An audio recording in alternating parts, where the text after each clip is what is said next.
Grateful Dead. Today we're going to be taking a look at Ripple. They had been, of course, a San Francisco band hanging around town all through the mid and late 60s.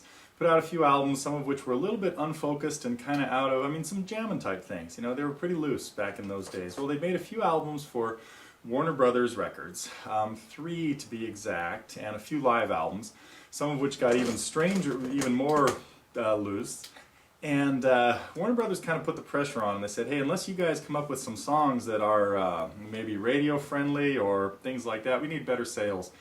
And so they kind of sat down and decided to work on more, just tighter compositions, and put out a lot of them in 1970. So they ended up recording 2 albums in 1970, Working Man's Dead and a few months later, American Beauty. And they are just stunning examples of a great coming together of lots of different styles. Folk, country, bluegrass, with the addition of David Grisman playing some mandolin parts on some of the tunes. The one we're looking at today, and Friend of the Devil, and anyway, a bunch of others. Right hand on Ripple is a little more intricate than the left hand. Again, we just have some easy chords for the left hand, but the right hand has to... One thing it does is very simple. It just strums down, down, up, down, up, down, up in swing time.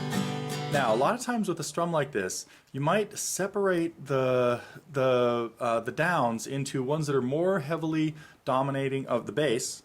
So right there, like on the very first beat of each measure, I might tend to hit just in the bass. I'm playing a G chord. And then down, up, or just down, but in either case, on the third beat, another that's heavy on the bass before the up, down, up. So if I was hitting all the strings equally, I'd have something like this.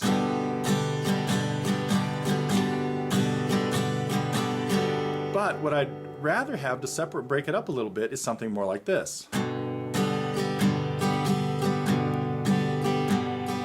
Notice on the first beat, I'm hitting just 2 or 3 of the bass strings. So to break apart some of the sections or some of the things that happen in Ripple, one thing is very simple, one's a little more complicated. We'll take the simple thing first. It's really just a strumming song. You just have to strum through the chords. You have to be able to get from G to C to A minor to D, and in various orders and things like that, and keep the strumming pattern going. So when you're singing the song, all you need to do is strum the chords. G to C for a whole bunch of measures. 2 in this line,